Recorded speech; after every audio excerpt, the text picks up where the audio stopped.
દ્વારકાધીશના ચરણોમાં વંદન. આપ સૌને મારા પ્રણામ. વિશ્વ આદિવાસી દિવસની ઉજવણી નિમિત્તે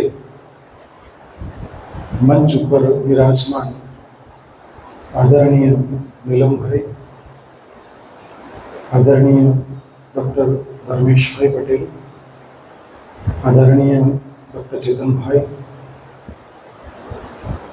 ઓડિયન્સમાં સામે બેઠેલ અને સન્માનિત વ્યક્તિ એવા આદરણીય ચંપકભાઈ, મારા મિત્ર કૌશિકભાઈ, પ્રદીપભાઈ આજે આવી શક્યા નથી, અજયભાઈ, રાજભાઈ, જેસી પટેલ સાહેબ અને વલ્લા દીકરા દીકરીઓ અને વિશાળ સંખ્યામાં ઉપસ્થિત મારા અધ્યાપક મિત્રો, આજે વિશ્વ આદિવાસી દિવસની ઉજવણી કરવા જઈ રહ્યા છે ત્યારે મને એક વાત એવી સ્મરણમાં આવે છે કે બે પ્રસંગો બહુ સિમિલિયર બન્યા ભૂતકાળની અંદર.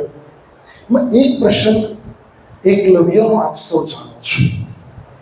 એકલવ્ય એ ભીલ રાજાનો સંતાન હતું અને બાળપણની અંદર જ એને બાણ વિદ્યા શીખવામાં બહુ જ રસ હતો. એટલે પિતાશ્રીએ કીધું કે તારે બાણ વિદ્યા શીખવી છે તો કોણ એવા ગુરુ છે? એટલે શોધતા કીધું કે ગુરુ દ્રોણ બાણ વિદ્યામાં નિપુણ છે. કારણ કે જ્યારે એકલવ્ય ગુરુ દ્રોણ પાસે પ્રણામ કરીને જાય છે ત્યારે કહે છે કે મારે બાણ વિદ્યા આપ પાસે શીખવી છે. મિત્રો, તે પહેલા ઘટના એવી ઘટી ગયેલી કે દ્રોણાચાર્ય અર્જુનને કમિટમેન્ટ આપી ચૂક્યા હતા કે આખા વિશ્વમાં ધરતી ઉપર તારા જેવો બાણાવાળી એક પણ નહીં હશે. અને જ્યારે ગુરુ દ્રોણ પાસે એકલવ્ય આવે છે, એની પ્રતિભા જોઈને ખ્યાલ આવે છે કે આ છોકરો આવતીકાલે અદ્ભુત વ્યક્તિત્વ અને બાણાવાળી બનશે. તો ગુરુ દ્રોણે ના પાડી આપણે વાર્તા જાણીએ છીએ અને ગુરુ દ્રોણની પ્રતિમા બનાવીને એણે બાણ વિદ્યા શીખી. સત્ય બાબત છે, વર્ષો પહેલાની ઘટના છે. એક વખત એવું થયું કે ગુરુ દ્રોણ અને એમના શિષ્યો સાથે પ્રયાણ કરી રહ્યા હતા. ત્યાં જ નજીકમાં જ એકલવ્યનો આશ્રમ હતો જ્યાં ધનુર્વિદ્યા શીખતો હતો.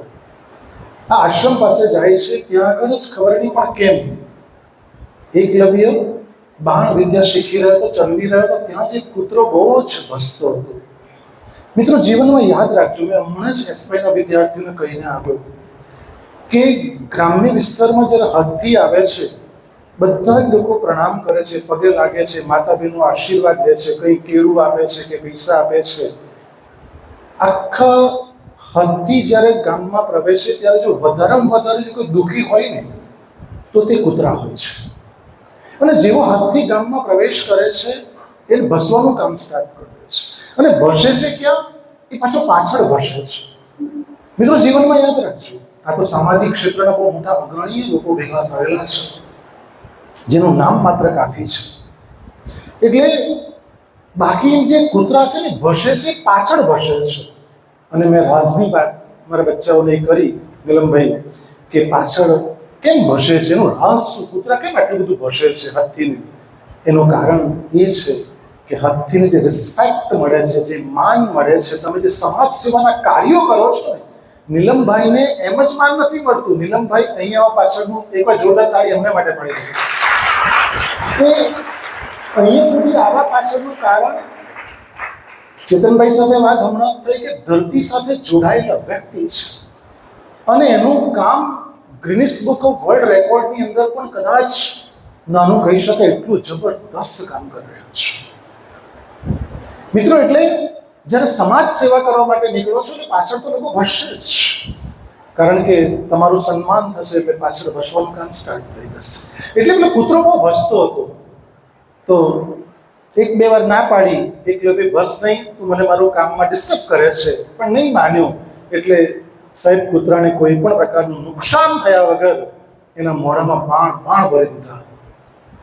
જ્યારે કૂતરો પાછો ફરીને જાય છે ગુરુ દ્રોણ પાસે, તે કોણે બાણ ભર્યા લઈ જા.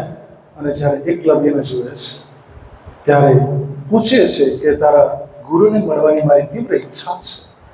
ત્યારે કહે છે, ગુરુ આપ જ છો મારા ગુરુ.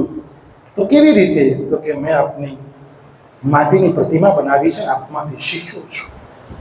ત્યારે ગુરુ દ્રોણ કોણે કેવું કામ કર્યું એ ચર્ચા કરવાનો મને આપણી પાસે સમય પણ નથી.